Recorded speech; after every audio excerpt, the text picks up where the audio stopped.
सामान्य विज्ञान की इस नई वीडियो में आपका स्वागत है और आज की जो वीडियो है वो प्रतियोगी परीक्षाओं के लिए महत्वपूर्ण प्रश्नों को लेकर के आए हैं। ये इसका पहला वीडियो है। इसमें कुछ महत्वपूर्ण प्रश्न हैं, यानी कि जो पोषण यानी कि भोजन से संबंधित कुछ महत्वपूर्ण प्रश्न हैं जो आपके एग्ज़ाम के लिए महत्वपूर्ण हो सकते हैं। कौन-कौन से प्रश्न हैं तो अपन इनको एक बार देख लेते हैं। तो आज का जो पहला प्रश्न है आपको दिखाई दे रहा होगा। पहला प्रश्न जो है, शरीर की वृद्धि तथा स्वस्थ रहने में किसकी आवश्यकता होती है?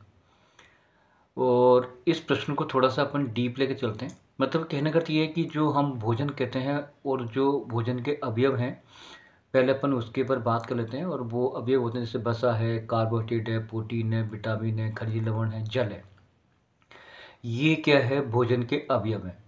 अब ये प्रश्न अपने से ये कहना चाहता है कि शरीर की वृद्धि यानी शरीर के विकास और स्वस्थ रहने में किसकी आवश्यकता होती है। अब जैसे मैंने अभी आपको कहा कि प्रोटीन, विटामिन, खनिज लवण, जल है ना, कार्बोहाइड्रेट, वसा, तो इनमें से हमें कोई एक एग्जैक्ट आंसर जो है वो आपको देना है।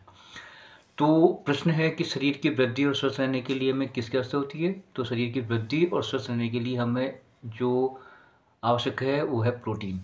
तो इस प्रश्न का जो आंसर होगा वो होगा आपका प्रोटीन। तो इसका आंसर आपको लिखना पड़ेगा प्रोटीन। और मैंने ये एमसीक्यू नहीं बनाए हैं। अगर आप उनको एक बार याद कर लेना तो कहीं पर इस प्रकार के प्रश्न आए तो आपको टिक मारना पड़ेगा प्रोटीन पर। चलो भाई, अब वो आज का जो सेकंड प्रश्न है वो इस प्रकार है। प्रोटीन युक्त भोजन को पर्याय कहा जाता है, यानी कि प्रोटीन से युक्त जो भोजन है उसे हम किस नाम से पुकारते हैं। तो प्रोटीन से युक्त जो भोजन होता है उसको हम बोलते हैं, उसको बोला जाता है शरीर वर्धक प्रोटीन। तो इसका जो राइट आंसर है वो है शरीर वर्धक प्रोटीन, सॉरी, शरीर वर्धक भोजन। अगर इस प्रकार का प्रश्न आता है तो आपको राइट मानना पड़ेगा शरीर वर्धक भोजन के ऊपर। आज का जो तीसरा प्रश्न है, वो ये है कि रोगों से हमारे शरीर की रक्षा करने में किस प्रकार के भोजन का उपयोग करना चाहिए। यानी हमें किस से युक्त भोजन हम जब उसका सेवन करें जिससे हमें रोगों से सुरक्षा हो। तो इस प्रकार के प्रश्नों का जो आंसर है वो होता है विटामिन युक्त भोजन। तो इसका जो आंसर होगा वो होगा विटामिन युक्त भोजन।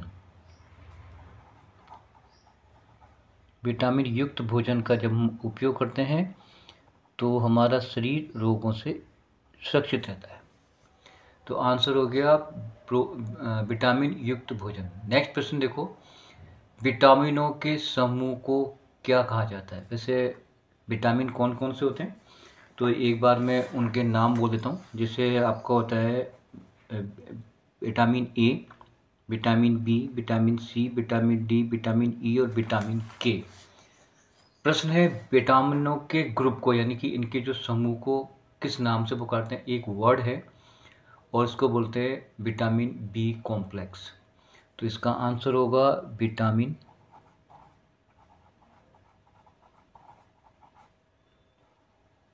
B complex.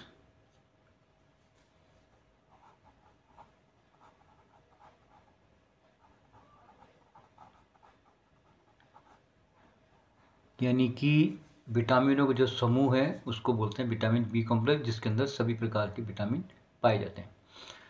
आज का जो पांचवा प्रश्न है, साबुत खाद्यान्न को कहा क्या जाता है। जिस जो भोजन है जो साबुत होता है यानी कि उसको हम किस नाम से पुकारते हैं। उसको बोलते हैं आहारी भोजन। ठीक है, तो इसका आंसर होगा आहारी भोजन। तो आप इसका आंसर लिखोगे आहारी रेशे युक्त भोजन।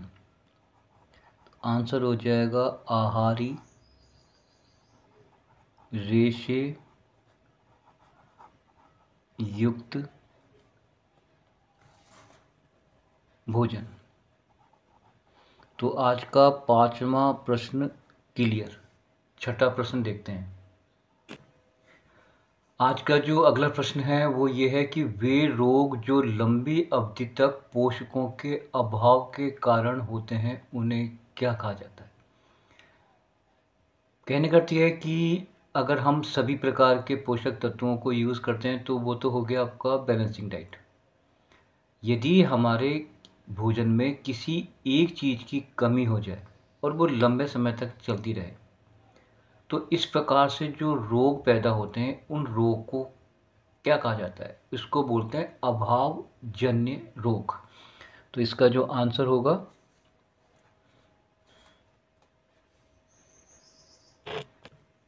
तो इनको बोला जाता है अभावजन्य रोग।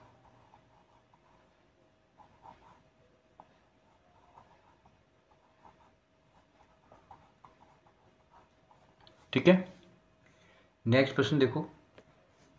नेक्स्ट प्रश्न है कि जिस भोजन में सभी पोषक तत्व उपस्थित हों उसे क्या कहा जाता है।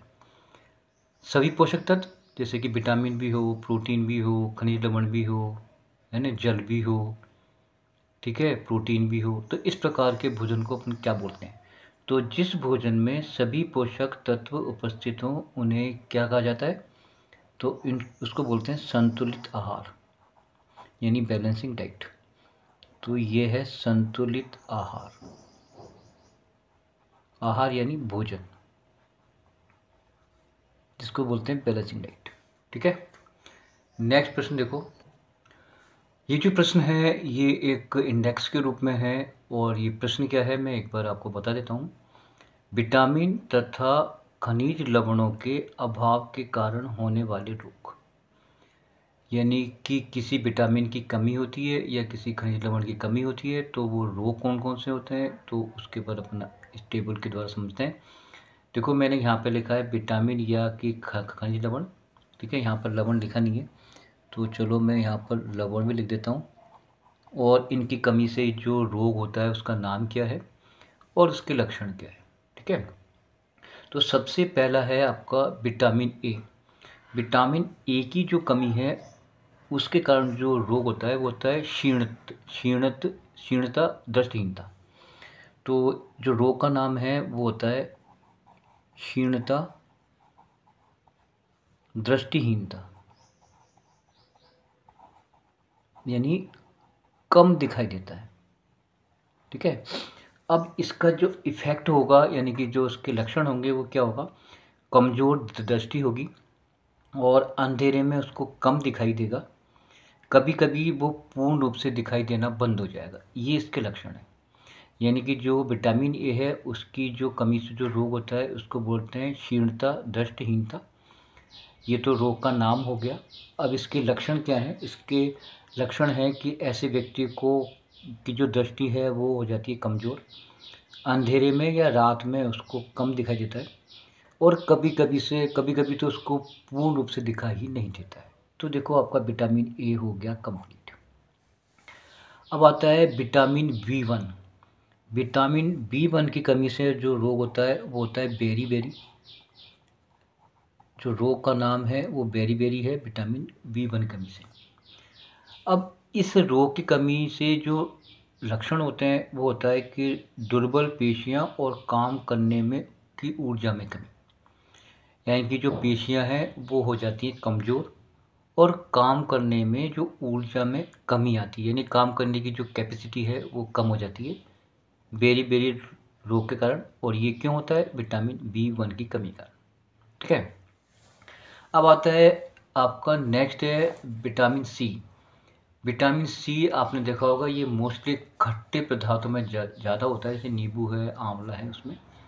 और विटामिन सी की कमी से जो रोग होता है वो होता है स्कर्वी। इसकी कमी से रोग होता है स्कर्वी। और इस रोग के लक्षण क्या है, मसूड़ों से खून निकलना, घाव भरने में अधिक समय लगना। ये स्कर्वी रोग के कारण होता है। ये होता है विटामिन सी कमी से, रोग का नाम है स्कर्वी।